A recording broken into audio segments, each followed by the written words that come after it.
Wednesday morning, let's rise and shine. Separate your bed from your behind. Tell the stranger sleeping next to you to get the hell out, you've got things to do. Wednesday morning, the week's half done. Try to sober up, it's time to run. There's only 3 days left working from 9 to 5. Then it's party time. Party time. Just a little more work to do. Let's get on up and get the damn thing through. Then we'll get back to numbing our minds. Hump Day is here. That's right. It is a hump day. New Year's Eve. Going to get to a list of things to look forward to in the month of January as we welcome in the new month and the new year tomorrow. Talk about some stuff to look forward to, including sports and movies and television shows and some of the holidays that we're going to be celebrating in the month of January. We'll take a look back at some of the celebrities and rock and roll artists that we lost in 2025. It's usually pretty popular to talk about. All the people that passed away that impacted our lives on a regular basis. There was a lot of them. A lot of them. Now, that doesn't mean I'm going to list every single one of them, so don't get all pissy if I forget somebody. It's not that I forgot. It's just don't have a lot of time to do all that stuff. Bad news with happy music. A bit later on, Gene, of course, is out today, so you're stuck with me. And I am open to suggestions. I don't know if the boss is coming in. Even if he is, then so be it. Tom wants to hear some Holy Diver by Dio. Already texted in, said, good morning, Brian. Will you play Holy Diver by Dio? Have a happy new year. Tom, I can definitely do that. In fact, I'll do that here in a couple of minutes. We'll get to sports, get to the news, the bad news with happy music, get to some good news, all sorts of stuff. Again, rockmornings.com if you like Tom and you want to get in touch with me. Looks like we might see some more snow sometime today, maybe, in the morning, with a high somewhere around 30, and then down into the teens on Thursday and Friday. Not going to be all that nice for New Year's and for Friday, but that's all right. I'll be inside taking down the Christmas tree. That's coming down on New Year's Day. Got to get it out. Thing's dead. Get it out of the house. Vacuum up all those needles. Tom's Holy Diver in a couple of minutes. Again, rockmornings.com if you got something you want to hear. Rock Mornings with Brian and Gene on your rock station. As I mentioned, Tom wanted to hear some Holy Diver from Dio. We'll get to that here in just a moment. Maggie says maybe you could get away with playing Orion. The issue with Orion isn't so much getting away with it because I'm not supposed to play it, but it's more about the time. It's between 8 and 9 minutes long, and it's tough to squeeze that much music into a morning show. So it's not a question of whether or not I can or want to. It's just a matter of physical limitations in terms of time. Hank says, morning, Brian. Shout out to all the people that have to drive these roads all day, every day to bring the supplies people need. Can we hear some Domination from Pantera to finish off 2025 the right way? Rock on. Thanks, Hank Hill. Be safe out there on the roads. Yeah, they're not in great shape, but it was somewhat warm when I came into work this morning. That was odd. Chad said, morning, Brian. Was wondering if you could play some Pantera, Rise. So that's 2 for Pantera right there. So we'll get to some Pantera. I'll definitely do Tom's Holy Diver here in just a couple of minutes. If you've got something you want, rockmornings.com. You can get in touch with me there. Download the apps as well, the 95.7 The Rock app. You can also download the 92.9 The X app and get in touch with us with voicemails and pictures and videos. You can click the Win tab and sign up to win contests right there on the app. It's very, very convenient, very handy-dandy. Of course, videos allegedly exposing the alleged fraud at daycare centers in Minnesota and Minneapolis especially, making their way all over the YouTubes, people talking about it. Hello, we'd like to ask where the money's going. What do you guys think about the fraud that's taking place here in Minnesota? I don't think anybody is enabling fraud to happen. Hold Governor Walz accountable for this. What was this money spent on? $1.26 million. What was that money spent? Ask about there aren't any kids. Answer the question. Are there children? There's no children inside this building. Nick Shirley, a YouTuber, going around and videotaping people and daycares, alleged daycares and fraud and all that stuff. And now the president and his administration announcing yesterday that they will freeze child care funds to Minnesota and demand an audit of some daycare centers after a series of fraud schemes involving government programs in recent years. The Deputy Secretary of Health and Human Services, Jim O'Neill, said on Twitter that the move is in response to, quote, blatant fraud that appears to be rampant in Minnesota and across the country. The governor of Minnesota, Tim Walz, of course, pushing back on Twitter, saying that fraudsters are a serious issue that the state has spent years cracking down on, but that this move is part of Trump's quote-unquote long game. He's politicizing the issue to defund programs that help Minnesotans. The announcement, of course, comes a day after U.S. security officials were in Minneapolis conducting fraud investigations by going to unidentified businesses and questioning workers. There have been years of investigations, included a $300 million pandemic food fraud scheme revolving around nonprofit Feeding Our Future, which 57 defendants in Minnesota have been convicted. So, yeah, it looks like a lot of fraud and a lot of money going to the wrong people and in the wrong hands, and the government's coming in and saying, you know what, we're going to take a look at this. And Trump's freezing child care funding for now while they conduct this investigation in Minnesota. Not sure if you remember the former Olympian. His name is Ryan Wedding. He was an Olympic snowboarder, and now he's like one of the biggest drug dealers in the world. And the FBI just, he's actually so wanted. He's on the FBI's most wanted list, the 10 most wanted fugitives. 44-year-old Canadian on the run from the government. And they just, actually, the FBI just released, this is a crazy picture if you haven't seen this yet, or pictures, I should say. A huge number of high-end motorcycles worth an estimated $40 million that were seized earlier this month in Mexico. They believe that they belong to former Olympic snowboarder Ryan Wedding, 44-year-old Canadian on the FBI's 10 most wanted list for allegedly running an international drug ring that brought cocaine from Colombia to Mexico, Canada, and the U.S. Just last month, the Department of Justice increasing its reward for information leading to his arrest and conviction to $15 million. They really want this guy.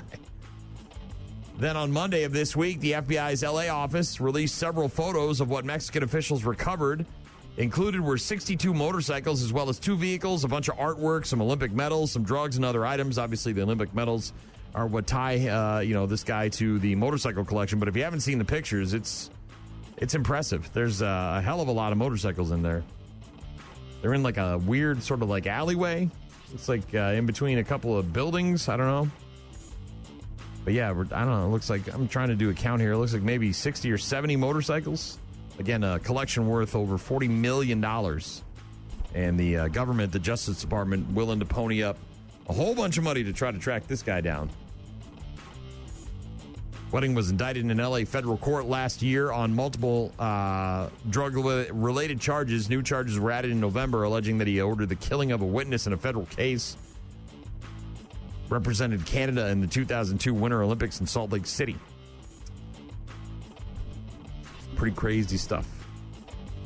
This is another one that is going viral right now. Obviously, people love those Netflix documentaries about serial killers, and we may have another one on our hands in the Houston area. Bodies of more than 30 people, each with vastly different manners of death, were all dredged up in Houston area bayous this year. You guys want to go see a dead body? Locals fear a serial killer may be on the loose in that area. Last week, just 3 bodies recovered near bayous in Harris County, according to the Houston Police Department. New discoveries bringing the year-end total of bodies recovered in those swamps up to 34. Many people, of course, sharing rumors and theories and ideas and thoughts about a serial killer. Juan Sandoval, a tourist in Houston, talking about the incidents, the bodies that have been recovered, said the math isn't mathing.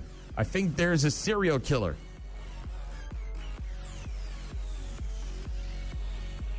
Somebody else said there must be someone out there because it's ridiculous that so many people are dying in the bayou. I think it's unfortunate they haven't found this person. Houston authorities trying to, of course, calm some of those fears that there might be a serial killer. The Harris County District Attorney said, quote, "There is nothing, and I want to be crystal clear to indicate that there is someone operating here as a serial killer. There are many reasons for these deaths. None of them are a serial killer," which is exactly what they say when they don't want you to think it's a serial killer. Trying to get you off the scent. They don't want the public out there trying to solve crimes. Over 30 bodies found in these bayous down in the Houston area. Might be a serial killer.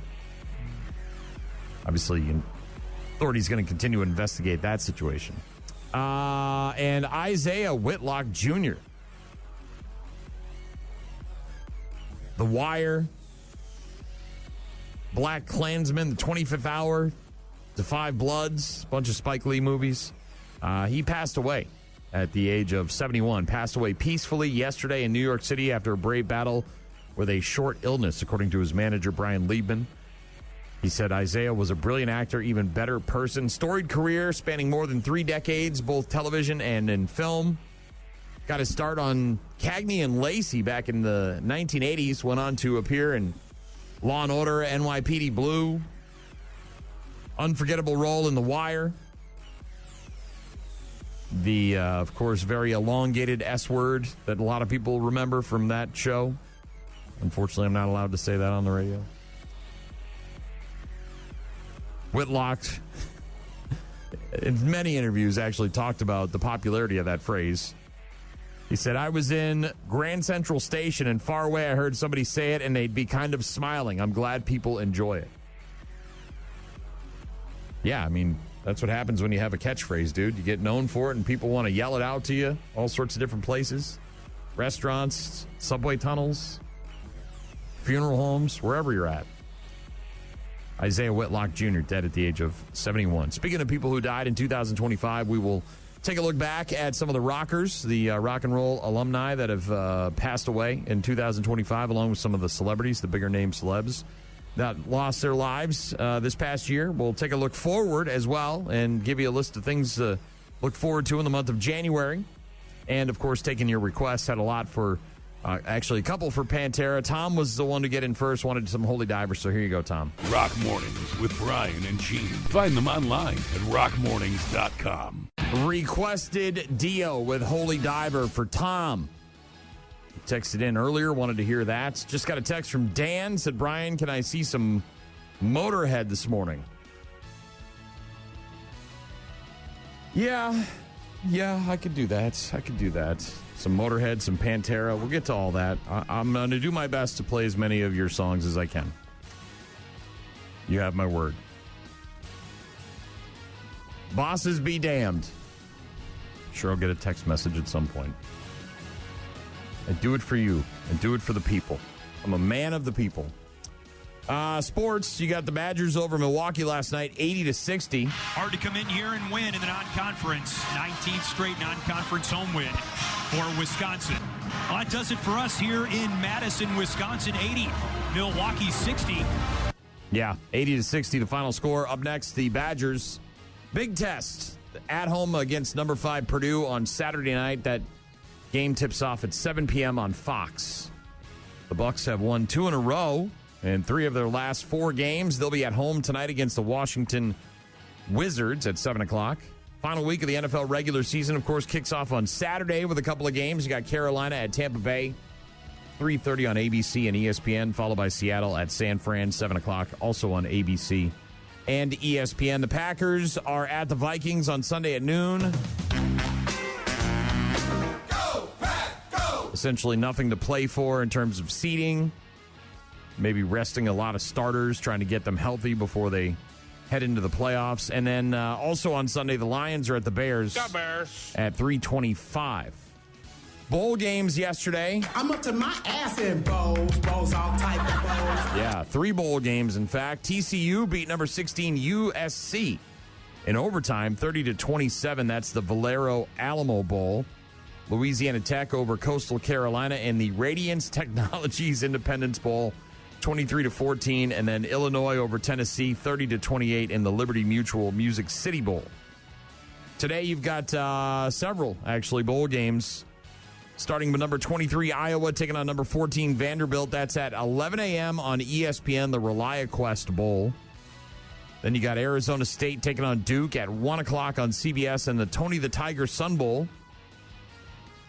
Number 18, Michigan, taking on number 13, Texas at 2 o'clock on ABC and the Cheez-It Citrus Bowl. There we go.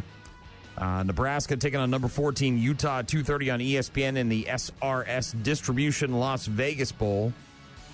They always make these things so hard to pronounce and say, and just too wordy. And then finally tonight, number 10, Miami versus number 2, Ohio State. That's a big matchup, obviously, in the college football playoff quarterfinal. It's at 6:30 on ESPN, the Goodyear Cotton Bowl Classic. So, yeah, a bunch of bowl games getting started right at 11 o'clock this morning and then continuing into tonight as you get ready to watch the ball drop or whatever the hell you're doing. I think we're going to go out and look for some prime rib. There was a whole slew of restaurants offering up prime rib dinners. I think we were a little late to the party. We weren't quite sure what we were going to do. Looked around yesterday, saw several places that we like to frequent offering up some sort of prime rib dinner. Unfortunately required reservations, and we did not get in on that early enough, so maybe we can sneak into a place sometime right around like 4 o'clock when they open.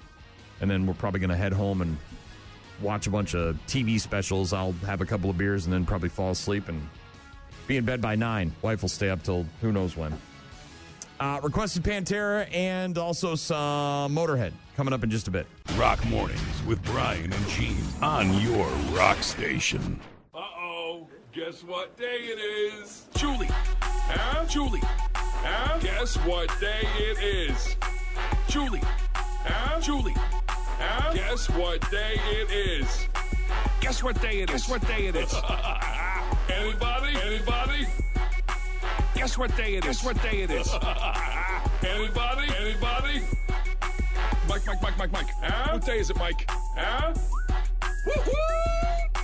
Mike. Huh? What day is it, Mike? Huh? Oh, come on. I know you can hear me. Leslie, guess what today is? Leslie, guess what today is? Leslie, guess what today is? Leslie, guess what today is? It's hump day. It's hump day. Hump day? Woo-hoo! Yes, it is in fact hump day, the final day of 2025. Tonight we say goodbye to the past year and hello to the incoming one. Lots of people going out to celebrate. If you are, please drink responsibly. Please do not drive after you've been drinking. Get an Uber or a Lyft or have a sober friend pick you up. Schedule that stuff in advance. Use, mass transits if you've got that where you're going to be out partying. Or if you're like me, you'll just be at home having a couple of beers, couple of wobbly pops, watching some of the New Year's Eve countdown specials, and then going to bed about 9 o'clock. That's usually about when I call it quits on New Year's Eve. I'm not trying to stay up till midnight. The wife, she really digs that, watches all the performances and stuff. And if you're into that stuff on television, you're in luck because every single channel's got their own damn thing, including CBS with their New Year's Eve live Nashville's Big Bash. Ring in the new year with Jason Aldean, Lainey Wilson, and more. New Year's Eve live, Nashville's Big Bash. 7 o'clock on CBS, New Year's Eve live, Nashville's Big Bash, featuring high-energy performances from country music's hottest stars. Oh, sounds riveting. Jason Aldean, Lainey Wilson, Bailey Zimmerman, and many more. There's going to be fireworks. The Nashville Music Note drop will also be happening at some point. It's going to be hosted by Bert Kreischer and Hardy. Man, if you want me to not watch anything that you've got coming up, then put Hardy on it. I'm good. I'm out. I want nothing to do with that guy. Bert Kreischer taking off his shirt, all that. The machine. It was okay, but I'm not watching that one, I can tell you that. 7 o'clock on CBS, New Year's Eve live, Nashville's Big Bash. The big one, of course, is over on ABC. Starting at 7 o'clock, Dick Clark's primetime New Year's Rockin' Eve with Ryan Seacrest. The party's just getting started. New Year's Year's Rockin' Eve is turning up live with performances by 50 Cent, Chappell Roan, Mariah Carey, Post Malone, and more. Dick Clark's New Year's Rockin' Eve with Ryan Seacrest, live December 31st on ABC. When do we get to a point where no one remembers Dick Clark and we can move on from that? Look, the guy was super influential. We all, for the most part, remember who he was. When do we move on from that? Does that happen soon? It's got to, right? The kids are like, not that the kids are tuning in, but the younger generation just go, who the hell is this Dick Clark guy? Ryan Seacrest will be your host, along with Rita Ora as your co-host. Celebrating the new year in New York City, they'll feature celebrity co-hosts Rob Gronkowski, Juliana Huff, and Chance the Rapper. Chance the Rapper also going to be performing on the Dick Clark's Primetime New Year's Eve special. Other performers include Ciara, Pitbull, Diana Ross, Mariah Carey, 50 Cent, Demi Lovato, and others. More music that I don't particularly care about. Over on CNN tonight at 7 o'clock, you've got the CNN New Year's Eve Live with Anderson Cooper and Andy Cohen. Oh, boy. It's Lil AC and Andy. Look, he even has your giggle. I don't sound like that. Of course you don't, sweetie. New Year's Eve Live with Anderson and Andy starts at 8 on CNN and watch on the CNN app. They're going to be in Times Square, New York City. Special guests and performances, including Stephen Colbert, Shakira. We're also going to have Robin, Brandy and Monica, Bryan Adams, and Patti LaBelle. Of course, also on television tonight, sort of on TV, on streaming actually, you've got the finale, the 17-hour finale. How long is it? It's like 3 hours, right? 2.5, something like that. The Stranger Things finale, the series finale, the final episode premieres tonight on Netflix. We are just about done with season 4. We're about halfway through the last episode, which means we'll be ready to binge the final season and get it over with in the next week or so. But tonight is the series finale of that show, and it's on Netflix, of course. The other New Year's Eve special will be on NBC. It's called A Toast to 2025. It doesn't start till 9:30. They're showing that Wicked special they had a few weeks ago. They're re-showing that. And then at 9:30 on NBC, A Toast to 2025, hosted by Hoda Kotb and Jenna Bush Hager, ringing in the new year. Star-studded special, taking a look back at some of the buzziest and brightest moments of 2025. They'll include several network stars, Howie Mandel of America's Got Talent, Kristen Chenoweth, David Alan Grier. They're going to be joined by other celebrities, including the Wicked for Good stars. Jim Gaffigan, the comedian, will be joining them. That's the NBC A Toast to 2025, of course, on NBC tonight. But a bunch of New Year's Eve specials. Of course, the series finale of Stranger Things on Netflix. You can obviously just watch bowl games as well. They're going to be on all day. Bowl game's going to be on all over the place. First one is on ESPN. And you got one at about 1 o'clock in the afternoon on CBS. 2 p.m. on ABC for the Cheez-It Citrus Bowl. As I mentioned, another game on ESPN at about 2:30. And then the big one tonight, the Cotton Bowl Classic at 6:30. That'll be on ESPN as well. So bowl games, New Year's Eve specials. Do your own thing. Watch movies, whatever you're into. Like I said, we're going to try to find some prime rib and a couple of beers, make our way home, and then settle in for the night, and I should be in bed by 9 p.m.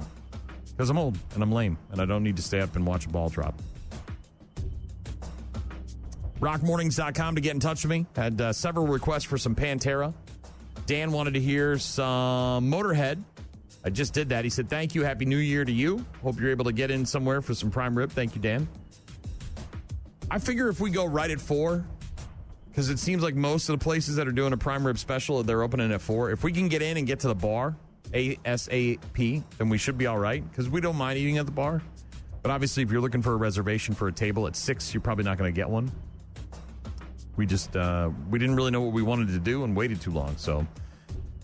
Hank Hill wanted to hear some Pantera. We'll do that here in just a bit. Chad also wanted to hear some Pantera. So for Chad and Hank Hill, listen up. Your Pantera is coming up after Sick Puppies. Rock Mornings with Brian and Gene. Find them online at rockmornings.com.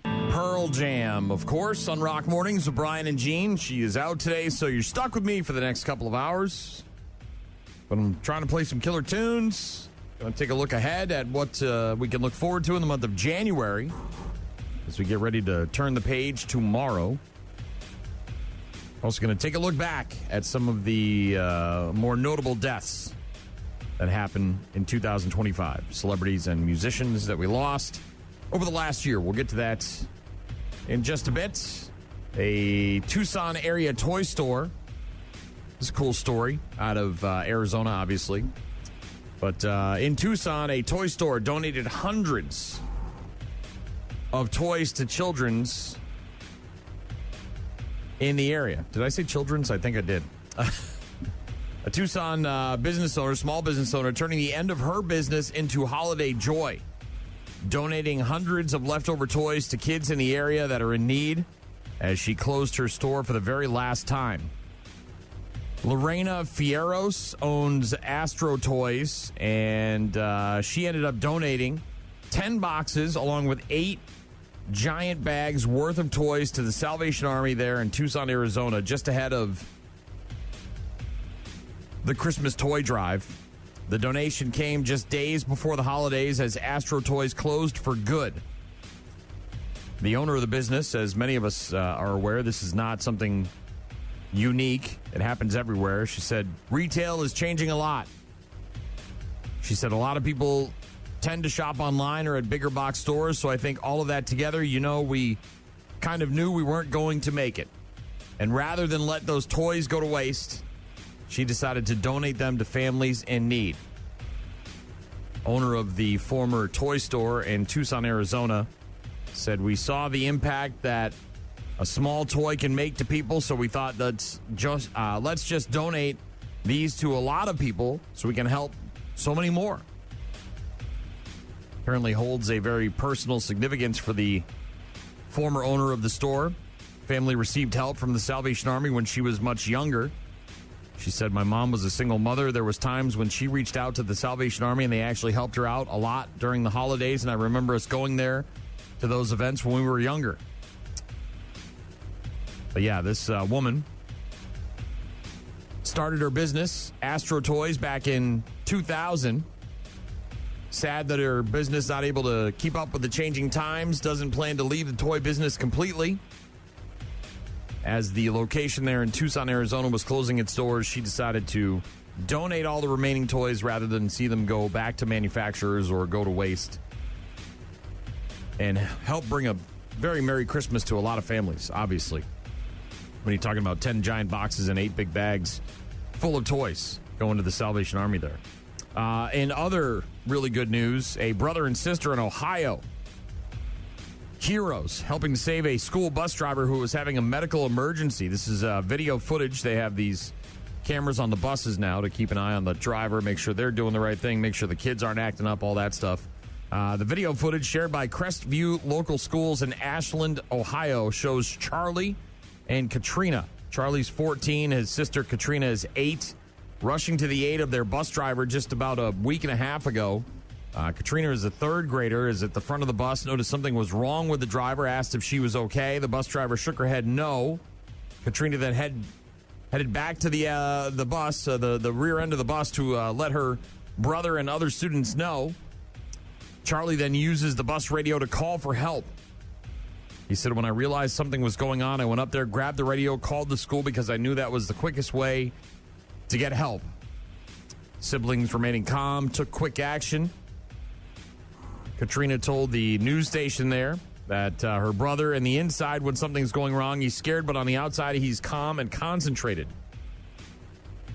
The superintendent there sharing an update after the December 19th incident, explaining that in addition to Katrina and Charlie, another student, an 8th grader named Callie, also helped, instructing students to move to the back of the bus and also get their cell phones out and call 911. Driver was taken to the hospital. Backup bus driver later finished transporting those students to school, but they were able to get that bus pulled over, get the help that the bus driver needed, and those 2 kids are now being, of course, rewarded for their heroic attempts to help save the day. Very cool. Got a text from Nikki. Said, Happy New Year. I think we need to burn 2025 to the ground. Would you play some Nickelback? I could do some Nickelback. Obviously, Nikki didn't have a great 2025 from the sounds of it. I'm sorry to hear that. My 2025 was okay. It certainly wasn't the worst year I've ever had. It also was not the best year I've ever had. So, yeah, it was all right. It was an okay year. 2025. We're going to take a look ahead, try to get to that Nickelback as well for Nikki, and give you a list of things to look forward to in the month of January. We'll do that next. Rock Mornings with Brian and Gene. Start your day with Rock Mornings. Rock Mornings with Brian and Gene. Again, she is out today. She'll be back on Monday. I'll be off tomorrow and Friday as well for the holiday. So we'll be back at full strength on Monday of next week as we plow into 2026. Nikki wanted to hear some Nickelback, Burn It to the Ground, to get rid of the demons that plagued her in the past 12 months. I said, sorry to hear you didn't have a great year. I'll get to your Nickelback in a bit. She said, could have been worse. It's one way to remain positive, even though you're obviously excited to get rid of whatever went wrong in 2025. Taking a look ahead to the month of January. Some things to look forward to. We'll start with movies and television shows. Labyrinth, the 40th anniversary, making its way back into theaters. Thursday, January 8th through the 11th. You can check out Labyrinth, the 40th anniversary, rated PG. David Bowie, Jennifer Connelly, Warwick Davis. Sarah, of course, journeying through a maze to save her baby brother from the Goblin King. If you're a big fan of Labyrinth, you obviously probably know this is going to be back in theaters for the 40th anniversary. Lots of films actually making their way back into theaters to celebrate 25th, 30th, 40th, whatever it is. January happens to be the 40th anniversary of Labyrinth. Friday, January 9th, new film in theaters. Probably seen some commercials for this one. Greenland 2 Migration. 5 years since the end of the world. Everybody says that this is a new normal. But our bunker's holding on. Doing the best we can. We should discuss our contingency plans. We can't stay here, Ellie. There's no life from here. The crater. Do you believe it's real? They say that it could be humanity's last chance, but it is impossible to get you. I promise you. I'm gonna get you to that crater. Greenland 2 Migration, rated PG-13. Gerard Butler, Morena Baccarin. The surviving Garrity family leaving the safety of the Greenland bunker, going on a journey across the decimated frozen wasteland of Europe to try and find a new home where the bunker is. Or not the bunker, the pothole, right? The crash site. Greenland 2 Migration in theaters on January 9th. Also in theaters on January 9th, a.k.a. next Friday, the movie Primate. It doesn't really star anybody that I've ever heard of, but it is rated R, and basically a vacation goes bad when the monkey gets bitten by some other animal. There's someone I want you to meet. This is Ben. My hand? He wants to shake my hand? Yeah. Hi, Ben. Our mom rescued him, and now he's part of our family. Ben, happy. He's kind of cute. Yeah, right?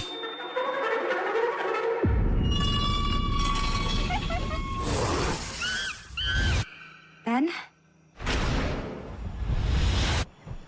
Did something bite him?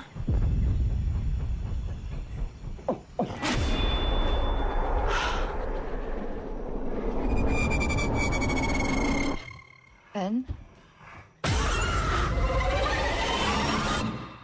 There's something wrong with Ben. Yeah, so the trailer says his name over and over and over again, so you're familiar with his name when you go see it. His name is Ben. He's a monkey in a T-shirt. He's living in his house, got rescued by the mom, and then something goes wrong, and he starts killing people. It's Primate. It's rated R. It's in theaters on January 9th, next Friday. The following Friday, the 16th, you've got 28 years later, The Bone Temple. Ray Fiennes, Jack O'Connell, Alfie Williams, as Spike is inducted into Jimmy Crystal's gang on the mainland. Dr. Kelson, makes a discovery that could alter the world.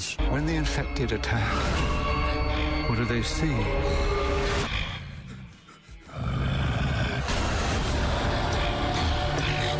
I believe the infection can be treated.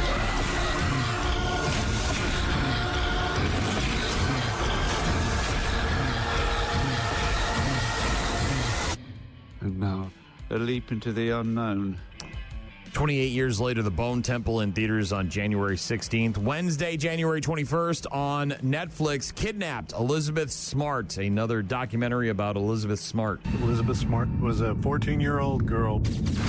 Family said she'd been taken from her bedroom in the middle of the night. I saw this cut screen, and the window was wide open. My wife screamed, "Call 911." Elizabeth was living a very normal life in a very nice neighborhood. Our community had mobilized. Everybody was willing to just drop what they were doing and search. We love you. We want you to come home safely to us. This case captivated the nation. There was a sense of, is it the family? Could he be involved? My wife said law enforcement don't believe that you're telling the truth. I had nothing to do with this. Kidnapped, Elizabeth Smart, January 21st on Netflix. Also in theaters on the 23rd, Mercy, rated PG-13. Chris Pratt, Rebecca Ferguson. Wasn't this Minority Report? Didn't they already do this with Tom Cruise in Minority Report? The near future, a detective played by Chris Pratt stands on trial accused of murdering his wife. He's got an hour and a half to prove his innocence to the advanced AI judge played by Rebecca Ferguson that he apparently helped create. Now has to fight against it to determine his fate and his freedom. Detective Raven, I'm Judge Maddox, and this is the Mercy Capital Court, a judicial system powered by artificial intelligence. Hold on, just wait a second. With crime rates soaring, lawmakers voted for mercy. By acting as judge, jury, and executioner, Mercy keeps our city safe. I shouldn't be here. I helped create the Mercy program. I'm proud to have sent the first suspect for trial here, and I will continue to send more until the message is received. Detective Raven, I know precisely who you are. You're before this court today and charged with the murder of your wife. Uh-oh. You're in big trouble, mister. All right, maybe it's not the same as Minority Report, but similar in a way, I guess. Instead of using psychics to predict the future of crime, they're using AI. It's called Mercy. It's in theaters on the 23rd. Also in theaters on January 23rd, Return to Silent Hill, rated R. A man gets a mysterious letter from his lost love. He is drawn to Silent Hill, a once familiar town now consumed by darkness. I don't know if it ties into the other ones or what, but Return to Silent Hill. Things to look forward to in the month of January. TV shows, lots of them premiering and returning. Tuesday, January 6th, you've got the Season 8 premiere of The Rookie on ABC, followed by the Season 4 premiere of Will Trent and the Season 3 premiere of High Potential. All three of those season premieres on ABC on Tuesday, June 6th. Next Wednesday, the 7th, The Masked Singer, Season 14 premieres on Fox. On Thursday, the 8th, The Pit, Season 2 premiering on Netflix. Sunday, January 11th, The Night Manager, Season 2 on Amazon Prime. Also on Sunday, the 11th, the 83rd Annual Golden Globe Awards on CBS. All the award shows going to start making their way onto your boob tube. Wednesday, the 14th, the new Fear Factor show hosted by Johnny Knoxville. It's called House of Fear, Season 1. It premieres on Fox on Wednesday, January 14th. These people that are in the boxes, like the glass boxes with the bugs, and they keep pouring in the cockroaches and the worms and stuff, they keep talking. They keep opening their mouths. Now, sure, that thing could crawl up your nose or bite you in the eyeball or in your ear or whatever, but at least close your mouth. Thursday, January 15th, Star Trek Starfleet Academy Season 1 premieres on Paramount Plus. More Star Trek for you nerds. Thursday, the 15th, also Animal Control Season 4 premiering on Fox. Other TV premieres in the month of January include American Idol Season 24 on ABC on Monday, January 26th. Also on Monday, the 26th on Fox, you've got Memory of a Killer, Season 1 premiere. That's that Patrick Dempsey show, right? And on Thursday, January 29th, I'm sure my wife has got this on her calendar, Bridgerton, Season 4, premiering on Netflix on Thursday, the 29th. That's some TV shows and some movies that are making their way onto your screens, into the theaters in the month of January. We'll get to the other half of our list in just a bit. That, of course, includes some sporting events to look forward to and some holidays that we've got coming up in the month of January. Also going to take a look back at some of the celebrities and rockers that we lost in 2025. Right now, it's Marilyn Manson. Rock Mornings with Brian and Gene. Find the daily podcast at rockmornings.com. Marilyn Manson. Got a text from Brenda. Said, hey, Brian, can we hear some Indiana Jones? Happy New Year's to you and everybody at Midwest Family. Hope to see you next year. Same thing, Brenda. Happy New Year to you and Mike and the entire staff at the Sweet Stop and Sandwich Shop in Preston, Minnesota. Always good to hear from you. Hopefully you guys have a very nice New Year's Eve and aren't too hungover on New Year's Day. Badgers getting a win last night over Milwaukee, 80-60. Up next, the Badgers are at home on Saturday nights at 7 o'clock against number 5 Purdue. That game will be on Fox if you're looking for it. The Bucks play tonight against Washington. They're at home for that game. Tips off at 7 p.m. NFL regular season winding down. The final week kicks off on Saturday with a couple of games. Carolina, Tampa Bay, 3:30 ABC and ESPN. And then you've got Seattle and San Fran on Saturday nights at 7 o'clock on ABC and ESPN. Packers at the Vikings on Sunday at noon. Lions at the Bears on Sunday at 3:25. Bunch of bowl games today. Starting bright and early at 11 a.m. on ESPN, the ReliaQuest Bowl, featuring number 23 Iowa taking on number 14 Vanderbilt. The final game, bowl game today, will be the Goodyear Cotton Bowl Classic, the college football playoff quarterfinals. Number 10 Miami taking on number 2 Ohio State. That's at 6:30 tonight on ESPN. Dallas Cowboys. How about them Cowboys? Yeah! They released their 2-time Pro Bowl cornerback Trevon Diggs yesterday. He'll go through waivers, and if unclaimed, he'll be a free agent. The Cowboys, of course, finish up their season on Sunday against the New York Giants, and Trevon's brother, Stephon Diggs, is in some big trouble, facing a felony charge of strangulation and a misdemeanor charge of assault from an alleged incident that happened on December 2nd. He was not arrested for the incident. This all kind of came to light yesterday, shortly after 11 o'clock. The Patriots are aware of the accusations that have been made regarding Stephon Diggs. Stephon has informed the organization that he categorically denies the allegations. We support Stephon. That's a statement the Patriots released. Stephon Diggs' attorney, David Myers, said in a statement that the allegations are unsubstantiated. The police report, which of course was obtained by everybody and their grandmother, said that a woman went to the police department on December 16th, 2 weeks after the incident occurred, said that she was working as a private chef on the date of the incident in question when Diggs entered her unlocked bedroom and allegedly smacked her across the face after they had discussed money that was owed to her. She said she attempted to push Stephon Diggs away when he then allegedly tried to choke her with his elbow around her neck and later threw her onto the bed and said lies when she said she had not been paid. After that alleged assault took place, she then left her position and the residence to go stay with a friend. When the woman returned a week later, December 9th, to retrieve her property, Diggs referred her to his assistant, who told the woman she had to sign an NDA, a non-disclosure agreement, before she would be paid. She did not sign it, according to the report.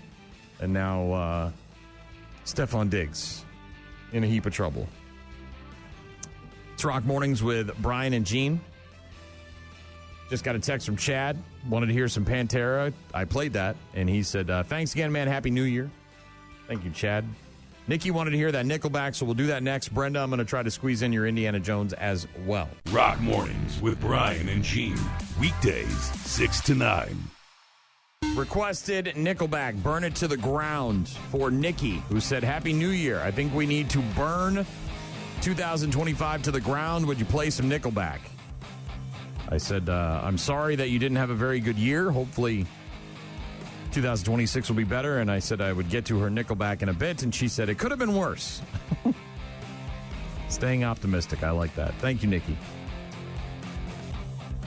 2026, of course, begins tomorrow. Taking a look ahead, we talked about some of the movies and TV shows that we can expect to see in theaters and on the television in the month of January. Here are some of the upcoming sporting events and movies, or not movies, but holidays that are going to be happening in the next month. Obviously, on Thursday, tomorrow, through the 19th, the bowl games continue. I'm up to my ass in bowls, all type of bowls. Look, I only get a couple of weeks to play that, so I'm gonna beat it like a dead horse. I'm gonna play it a lot. I just find that funny. Yes, bowl games, of course, continuing, coming to an end with the College Football National Championship on Monday, January 19th. This Friday, January 2nd, the NHL Winter Classic happens. Florida Panthers taking on the New York Rangers. As they say in hockey, let's do that hockey. Hell yeah, let's do that hockey. Always fun to watch the Winter Classic. This Saturday, the 10th, through Monday, the 12th, the NFL wildcard rounds. Excuse me, not this Saturday, next Saturday. My apologies.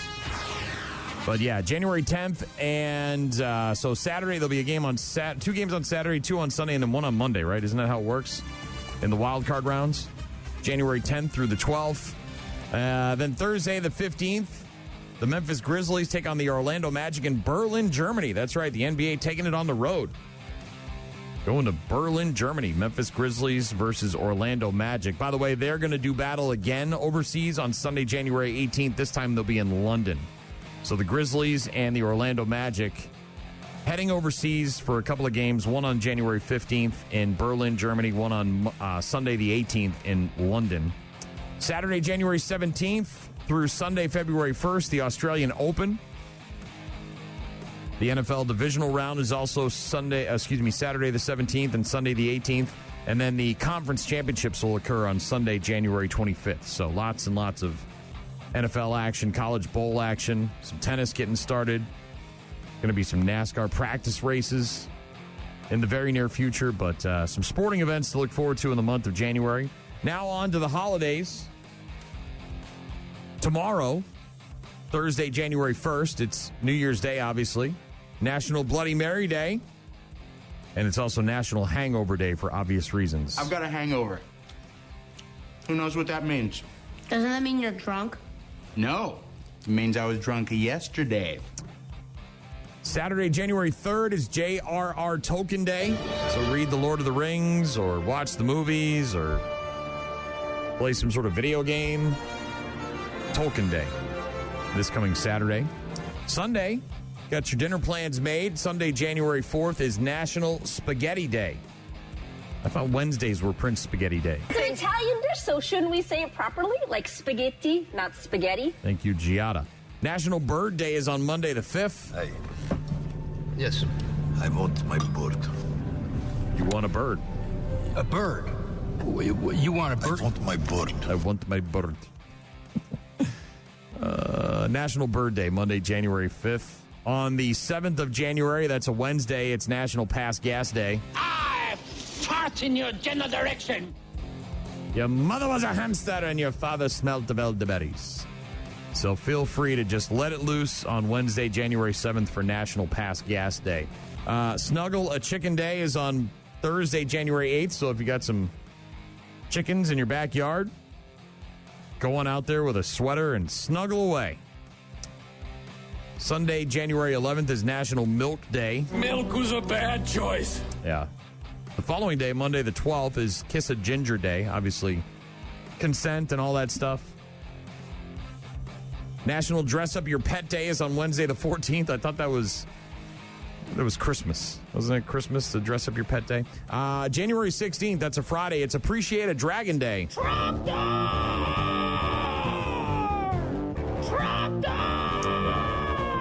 Trogdor was a man. He was a dragon man, and he's the dragon I appreciate on Appreciate a Dragon Day, which is Friday, January 16th. Also on the 16th, it's International Fetish Day. Giggity, giggity, giggity. Thank you, Quagmire. Gun Appreciation Day is on Monday the 19th, so if you got guns, appreciate them. Guns. Lots of guns. Obviously, Monday, January 19th is also Martin Luther King Jr. Day. I have a dream that my poor little children will one day live in a nation where they will not be judged by the color of their skin, but by the content of their character. I have a dream today. Monday, January 19th, MLK Day. The following day, Tuesday, the 20th of January. These are some things to look forward to in the month of January. The 20th is National Cheese Lovers Day. Oh, my God. What is that? What was that? Is that cheese? Have you eaten cheese? How much cheese have you eaten today?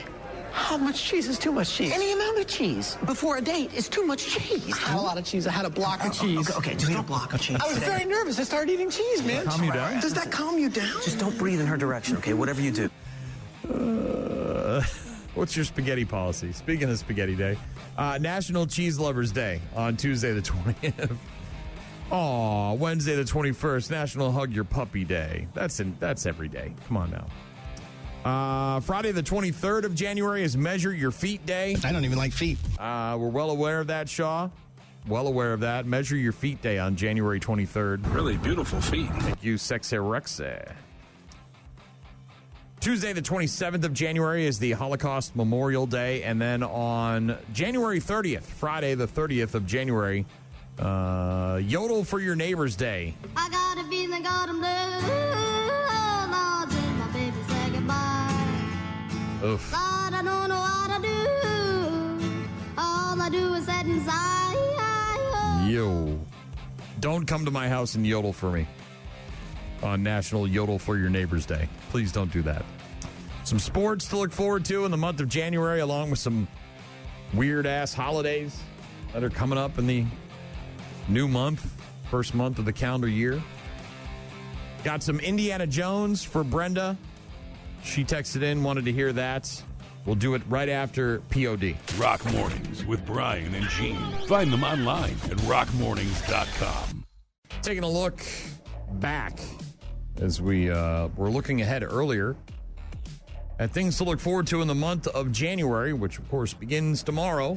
It's also a good day to take a look back at some of the stuff that went down in 2025, celebrities and musicians that passed away over the last year. Obviously, I think for most of us, the big one was Ozzy Osbourne. He passed away on July 22nd, just days after that final Black Sabbath concert.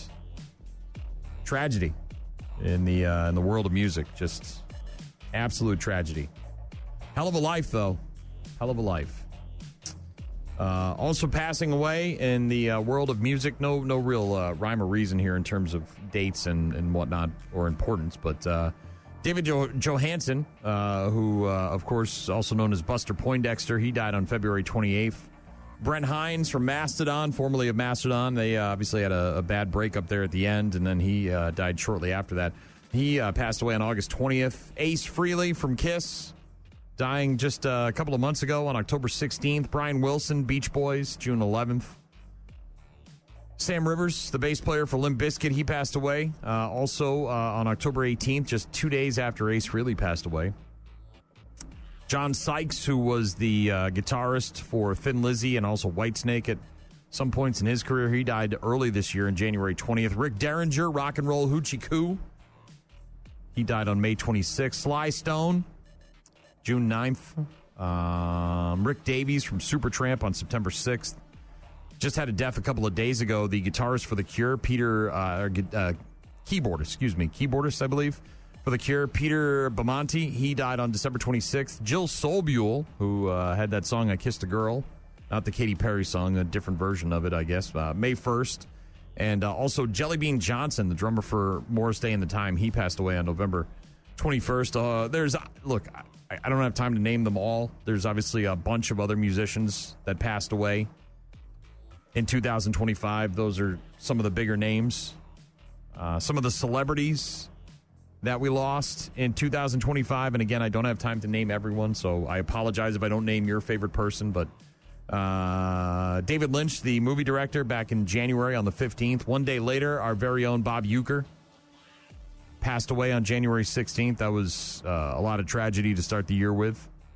Lynn Marie Stewart, who was Miss Yvonne on Pee-wee's Playhouse and also played Charlie's mom on Sunny in Philadelphia. She died on February 21st. Michelle Trachtenberg on February 26th. Gene Hackman and his wife died somewhere around February 17th. They weren't exactly 100% sure. Their bodies were discovered about a week after they had passed away. George Foreman on March 21st. Jay North, who most of us know as Dennis the Menace from the television show, He died on April 6th. Pope Francis on the 21st. Morris the alligator, who, of course, was the damn gator that almost bit Chubbs' hand off, or did bite Chubbs' hand off in Happy Gilmore.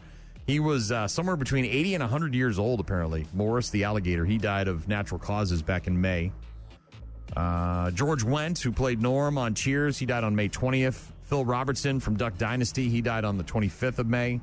Loretta Swit, Major Houlihan from MASH, she passed away on May 30th. Jimmy Swaggart, I've sinned, my Lord, I've had sex with hookers, I sinned. That guy, yeah, he died on July 1st, Jimmy Swaggart. Michael Madsen died on July 3rd. One day later, Julian McMahon from Nip Tuck and a bunch of other stuff, he died on July 4th. Malcolm Jamal Warner, Cosby Show, a bunch of other stuff, he died on July 20th. Our very own Hulk Hogan brother, he died on July 24th.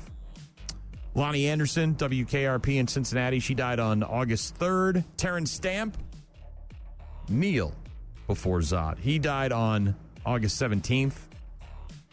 Graham Greene, Dances with Wolves, he had dozens and dozens and dozens of acting credits, but most famously known for his role in Dances with Wolves. He died on September 1st. Charlie Kirk, of course, shot and killed on September 10th. Robert Redford died 6 days later on September 16th. Jane Goodall, all her work with the apes, right? With the monkeys and the apes and the primates.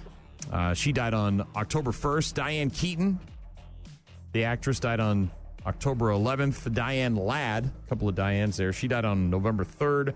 Dick Cheney also died on November 3rd. Sally Kirkland, the actress, on 11/11 is when she passed away. Udo Kier, the German actor, he died on November 23rd. Rob Reiner and his wife, of course, just a week ago on the 14th of December. And James Ranson, the actor, he died on December 19th. So a litany of celebrities and rockers that we lost in 2025. Obviously, Ozzy was extremely impactful for all of us around here. Sad, sad, sad. Did get that one final performance in, though. One final performance. The Back to the Beginning show with Black Sabbath. Got bad news, happy music coming up in just a bit. Got a request from someone in Iowa, a 563 number. They said, can you play I Refuse by Five Finger Death Punch? I can certainly try to get to that here in the next half hour or so. But seeing as we were just obviously reminiscing a little bit about Ozzy and losing him earlier this year. Rock Mornings with Brian and Gene. More from Brian and Gene is coming up. You're about to enter a beautiful, exciting, wonderful new world. A cockroach living in your nostril. Now that's just nasty. Add in some haven't pooped for 30 days. Poop is raining from the ceilings. Poop.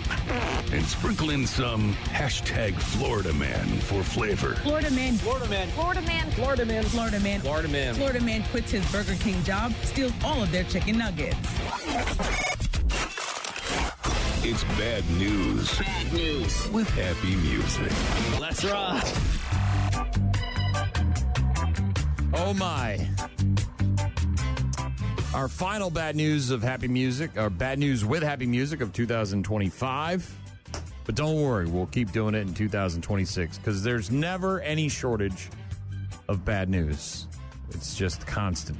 It's this steady stream of awfulness. I don't know about you, but I'm not on board with putting robots in my mouth. I'm not on board with robots in my house. Don't even have a robotic vacuum. I'll sweep and mop by myself and use the vacuum cleaner. Let one of these AI things loose in your home, and next thing you know, you're getting killed in your sleep. There's apparently the world's first ever oral care robot that brushes your teeth automatically. And no, this is not a battery-operated or rechargeable toothbrush. This is some sort of weird gadget that you stick in your mouth, and apparently it just goes to town on your teeth. Using technology developed by a robotics laboratory, the lowercase g dot lowercase e uppercase n, the Gen robot toothbrush features multiple small brush heads that move up, down, left, and right, powered by a small but powerful motor designed to simultaneously clean both sides of your teeth while minimizing uneven brushing, which is apparently a problem when you brush manually. The robotic toothbrush weighs 220 grams. I didn't do the math for you, so I apologize. It supports a USB Type-C charger and features multiple operating modes, including easy, careful, special care, and then children. So you can stick this thing in your children's mouth. You got to see this thing if you haven't seen it. A research paper that was presented at the 2022 Japan Society of Healthcare Dentistry reported that the Gen achieved an average plaque retention rate of 22.4%, demonstrating that this thing meets the standard for good oral hygiene. Has it been approved by 9 out of 10 dentists with the American Dental Association? That's the real key right there. It achieves cleaning effects equal to or better than conventional toothbrushing without requiring hands-on effort. Are we so lazy that we can't brush anymore? We got to let a robot into our mouth? It can't be bargained with. It can't be reasoned with. It doesn't feel pity or remorse or fear. And it absolutely will not stop. Ever. Until you are dead. Yeah. You show up at the hospital like, I don't know. This thing's stuck in my mouth. How do I get it out? It already apparently has 2 patents. It's currently in the crowdfunding stage, having already surpassed its goal 4 times over. So people are dying to get this thing in their mouth. You can apparently pre-order it for about $200, and then you can shove this thing in your mouth. Is this real life? World's first oral care robot brushes your teeth automatically. I'm good. I'm not sticking that thing in my mouth. That's not going to happen. It is not going to happen. No, thank you. I don't even like using electric toothbrushes. Tried it once. Not a fan. I don't mind brushing with my own toothbrush. Quite all right. Elsewhere in the bad news with happy music. This is in Pennsylvania. Police in Altoona, Pennsylvania, say that a local man is behind bars after he allegedly threatened a utility worker and attempted to steal his truck while the victim was still inside the bucket. You did not come straight at the bucket. Thank you, Gene. Authorities say that on Monday of this week, this poor bastard, he's out there working on the lines just before Christmas. It's probably cold. Maybe not great weather. They're obviously up there because there's a problem. People are outraged. And then somebody comes along and tries to steal his truck while he's in the bucket.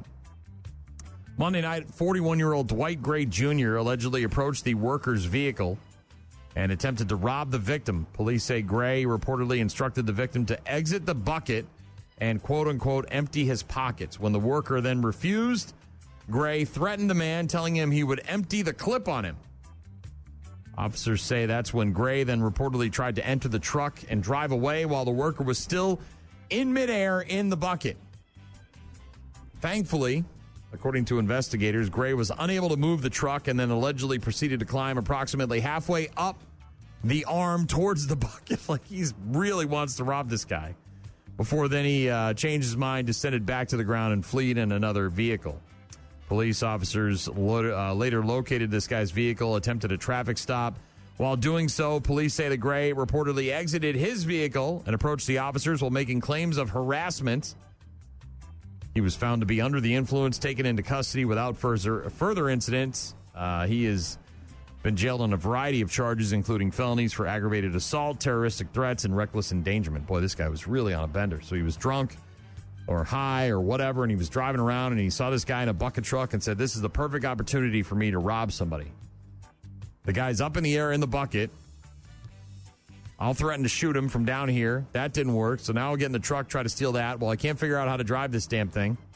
So then I'll start to climb up the arm where the bucket is, decide, hey, maybe I shouldn't be doing this. then get in my own SUV and run from the cops. And then when they pull me over finally, I'll say that I'm being harassed. I'm the victim.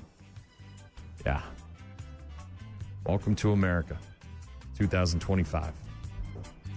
Elsewhere, this is a hashtag Florida man story. This guy is accused of robbing a meat market while flashing his very own meat. He was butt-ass naked, wearing nothing but a face mask. So, in fact, he wasn't naked. He was unclothed, but also had a face mask on. Kobe Watkins caught on security camera making off with $1,000 from BJ's. This gets better and better. What are you doing? Naked man in a meat shop, his wiener exposed. It's called BJ's Meat Shop. Lake City in Florida. This was last Tuesday. Completely nude except for the covering on his face. You ever seen a grown man naked? Yeah, he's right over there. He's wearing a mask. He's keeping us all safe from COVID, but he's got his wiener out. Naked Florida man grabbed the money from the cash box in the store and then ran away. Cops say that he was unclothed, but he was not unarmed. Employees at the store, the BJ's Meat Market, said that he had what they believed to be a weapon covered with a cloth. Well, Florida, what is your deal?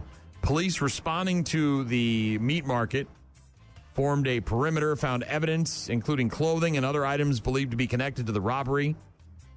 Along with his suspected route of travel, he was quickly located and then arrested. Nobody was injured in the incident. Watkins taken to the hospital for a medical eval, booked into the jail, charged with armed robbery, exposure of sexual organs, grand theft, and criminal mischief. So he got undressed outside of the store before going in? Sounds like it. They found his clothes outside. What's the thought process there? What if you got a ton of money? How are you going to carry it all?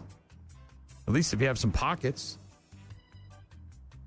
Maybe the nakedness would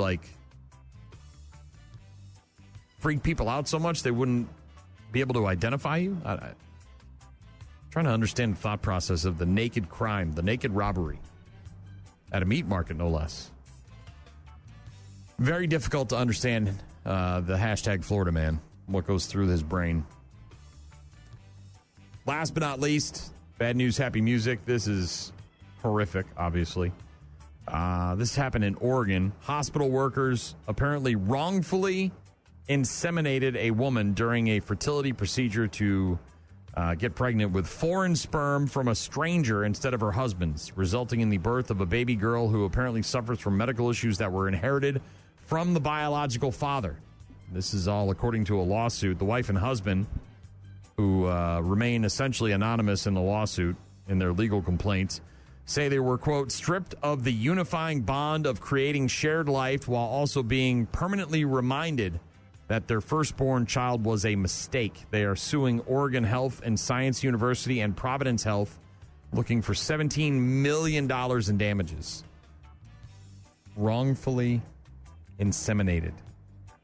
Ugh. That doesn't sound good.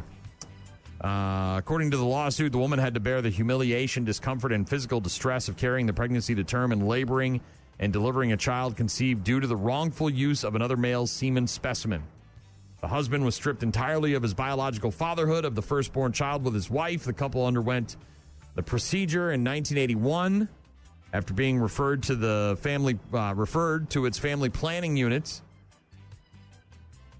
Another man who also sought fertility treatments there with his spouse a year earlier, doctors obtaining his sperm and then wrongfully using it for the other couple. The couple had no idea what had happened. They didn't find out about the alleged mistake until less than 2 years before they filed their lawsuit just this year in 2025.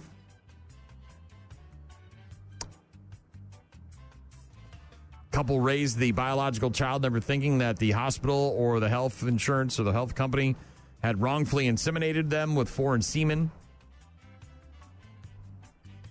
Genetic testing later revealed that the father was not the biological dad.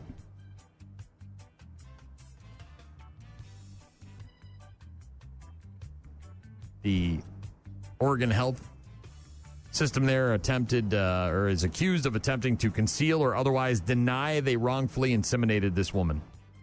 Furthermore, OHSU has failed to properly investigate and notify its patients of medical errors after being placed on notice of plaintiff's claims. Oof. Brutal. Wrongfully inseminated.